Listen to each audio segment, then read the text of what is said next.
It's time now for our Seen and Unseen segment where we expose the big cultural stories of the day. Well, tonight we break down the optics of President Trump versus Chuck and Nancy, the rebuttal that launched 1,000 memes. And we do that with our own Raymond Arroyo, who was caught on film committing a crime. No, there's no way. We're gonna better not be. We have surveillance video, and joining us now, the aforementioned Raymond Arroyo. Okay, Raymond, this thing last night, we were all sitting back there in the offices. Oh, no. And when they walked out, Chuck and Nancy, after the president spoke, the peals of laughter. Now, that's unfair because TV, not everybody is a supermodel. That's fine. Why was that so compelling? Well, it was so compelling because audiences watch. It had a lot to do with the staging. It had a lot to do with what the speakers, what Pelosi, the president, and Schumer were doing, intentionally or unintentionally, Laura. On TV, little things matter. People are looking for visual clues to agree or disagree with what a speaker's saying.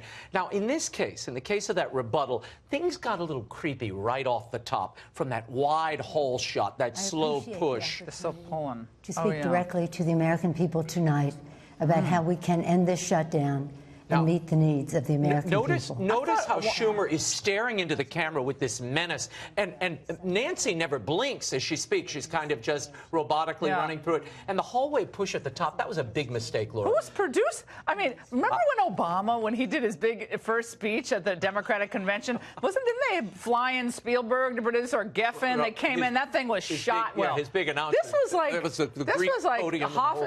kids at Hofstra. Well, this reminded me of a horror movie, frankly. That with the slow push and watching these two figures at the end of the hole. Psycho or... Hello? That's awful. What was that? This is a movie called It Follows. Oh, you want to bet? It looks like they're coming for the voter. No, but then there was the moment, Laura, where Pelosi finished her portion of the speech, and then she handed the baton to Schumer. Watch this exchange. It tells us a lot. Reopen the government. Thank you. Leader Schumer?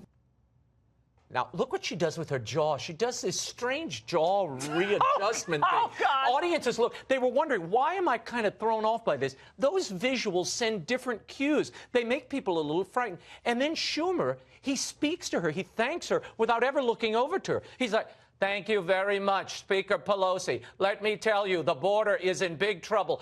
It had that scared me, what you just did. Don't do that again. It had the air of Nosferatu about it. What's that? One. Oh, my. Okay. Really scraping the bottom of the barrel for the movie. That's what I thought. No, when he's staring in that way, that's what it reminded me of. I kept itching at this. What did he look like, though? It was like that one...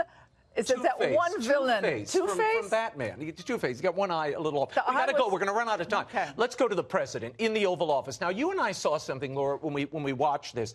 The president was in command. He was seated there. But if you notice, watch the president. His eyes are a little off camera. Now, how does that happen? Well, it's either the prompter is beneath the lens, which means you're looking down rather than into the camera, or something was off, or the camera was too close to him. But whatever the reason, he's not looking through to the viewer. That's the one critique here. That's a long little, but he was but otherwise, he was really in command, very emotive, and I thought made some important points. He was kind of Reagan-esque, I thought, but it was a little off on the camera shot, but I shouldn't say that, because whoever did that's now going to get in trouble. Well, not in trouble, but it's just a tiny tweak. Probably only we notice it because we're TV Now, people. Needless to say, picky. Chuck and Nancy, Laura, captured the imagination of many on the internet. A slew of memes rose up almost instantly. All created by us. No, not true. No. Here are three of my favorites we found. This one is the Green Acres meme.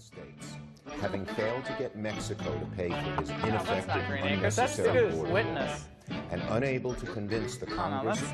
It's the Green Acres theme behind them.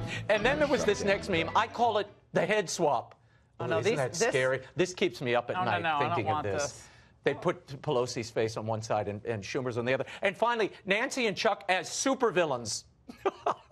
Oh, my God. Isn't that awful? So cruel. Well, I just kept thinking of Obama saying that we need fresh blood in the Democrat Party, and I kept seeing that going, okay. Maybe he said bloodless. We got to move on. You were at that off-the-record luncheon. You were with all the fancy people. No, they invited anchors of different networks, but someone clearly broke the ground rules here. And that hurts everybody, because now you're not going to get any insight into the president's head again. I wouldn't. But the New York Times said two people briefed on the discussion, shared this information with the New York Times. You know what that means? One of these anchors ran back, talked to their staff, they leaked to the New York Times. Right. That's called laundering sources. I don't like that. I need to stop you right now because we actually have some breaking news. Oh, breaking. This is Fox News Alert. After a frantic manhunt, police are making an arrest of a man accused of relieving himself in a California family's yard and stealing extension cords. The suspect, Arroyo, name rings a bell, also caught on camera getting intimate with an intercom. And that was in the middle of the night at someone else's home. Raymond, what do you have to say for yourself? This is not me. Are you the doorbell licker? Well, no, Raymond I am. Arroyo? The man was identified as Roberto Daniel Arroyo, I will have you know. He is no relation, thank God.